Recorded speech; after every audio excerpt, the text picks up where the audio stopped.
Dohodninske odločbe. Prehitevamo lanskoletni časovni mestni čas? Absolutno. Lani smo jih izdali v juniju, letos pa jih že zdaj v konec marca, 6. aprila. Naslednja tranša, kot mi temu rečemo, bo 9. maja. In s tem bomo praktično zaključili. S tem, da bodo seveda, to je zelo pomembno, ti informativni izračuni postali praktično odločba, brez da bi zavezanec karkoli naredil, podpisoval, vračal in tako naprej. Skratka, ni več pošte, pisanja datuma z besedo in tako naprej. Ampak gre zelo enostavno za nek poenostavljen postopek za zavezance. Tak postopek imajo v Evropi samo 4 davčne uprave, tako da nas to praktično uvršča med tiste najbolj naporne. Do kdaj mislite, da bi vsi Slovenci oziroma vsi državljani morali dobiti odločbe? Zakonsko gledam do 31. maja letos, ampak naslednja tranša bo 9. maja. Se pravi, takrat bodo vsi tisti, za katere je bil pripravljen informativni izračun, tudi te informativne izračune prejeli. Potem je pa seveda samo še ena stvar, da tisti, ki jih niso prejeli, treba preveriti, ali sem dohodninski zavezanec in če sem, moram oddati napoved. In to v mesecu juniju. Samo en komentar. Včeraj so na komercialni televiziji Pop TV kazali ljudi iz Gorenjske, ki naj bi dobili za plačilo neke te dohodninske odločbe, ampak računi naj ne bi bili pravilni oziroma sklic računa, kakorkoli se temu reče. Šlo je zelo preprosto za stvar, torej davčni urad v Kranj se je v začetku leta preselil, prej bil na različnih lokacijah in imel tudi različne račune.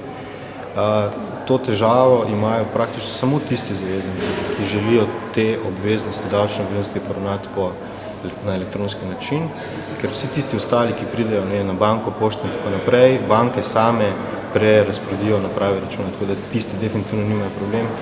Mogoče se pa je pojavil kdo, posameznik, ki je želel plačati to obveznost preko sistema e-davko, pa mu to seveda ni uspelo. Je pa že tudi na naši spletni strani pravi račun, tako naprej. Tako da jaz res iz tega ne vidim nobenega razloga, da bi se to zelo razburjalo. A ste vi že dobili dohodninsko odločbo? Ne, nisem še uspel preveriti, ampak po moje še nisem preveril. A mislite, da boste letos doplačali ali boste? Najprej moram preračunati, to počnem vsako leto. Torej ženo skupaj preračunamo, na kak način praktično torej je za družinski proračun najbolj ugodno. In ko bom to izračunal, potem bom gotov, ali bom plačal ne. V preteklih letih sem vedno dobil denar nazaj. Samo za konec mislim, ki še zanima. Se lahko še kaj zaplete? Ali je zdaj to prehitevanje lanskoletnega mestnega časa, v bistvu, če se malo hecam, je zdaj to bolj trdno, ne more nikjer priti do nekih brezveznih napak? Mi seveda smo prepričani, da se napake ne bodo zgodile. Ta napaka, o kateri smo prej govorili, nima nobene veze z dohodnino. Dohodninska skupina dela že 2 leti, vsak teden, vsaj enkrat na teden se dobijo. Tam je 15 ljudi na generalnem davčnem uradu, ki vsak teden spremljajo ta projekt. Ta projekt je stališča organizacije, stališča notrnih procesov izredno kompliciran, tudi zaradi tega, ker izračuni dohodnine potekajo na programski opremi, ki je stara 18 let. In verjetno si vsi znajo predstavljati, kaj pomeni, če se vozi z 18 let starim avtomobilom, ampak je napredek na področju avtomobilov, če primerjamo to z informacijsko tehnologijo, seveda bistveno višji.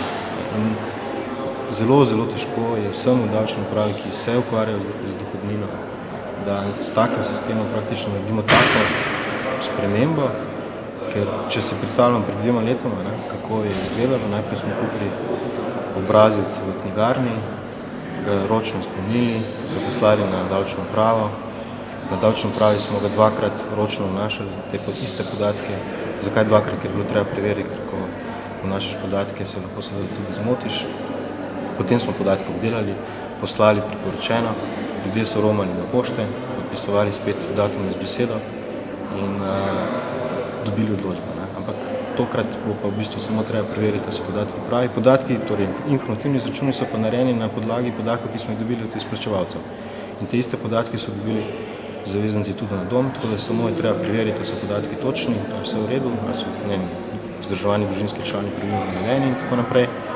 In če vse v redu, mi verjamemo, da ni velikih razlogov, da ne bi bilo v redu, bo čez 15 dni po vročitvi, torej čez približno 35 dni od tistega dne, ko smo informativni izračun dobili v poštni nabiralnik, zadeva končana. Zdaj pa za konec me samo res še zanima to. Lepa videa ima novo preobleko, ampak bo kaj pregorela letos, jo veliko kontaktirajo fantje in dekleta. Ja, zdaj se je začelo z včerajšnjim dnem, ko so šli prvi informativni izračuni ven.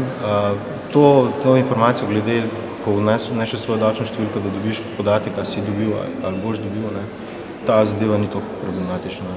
Video je bila razširjena, zdaj že tudi išče vsebine po naših spletnih straneh, ki so precej široke in kompleksne in včasih težko kaj najti, zato je v pomoč tudi video. Video pa še zmeraj zna odgovoriti na tiste najpogostejša vprašanja v zvezi. Kako ćemo jo zrihtati si saj, da jo peljemo na kavo? Mene to zanima. Ne? Ja, Vida je poročena. Tako da, ima kaj otrok?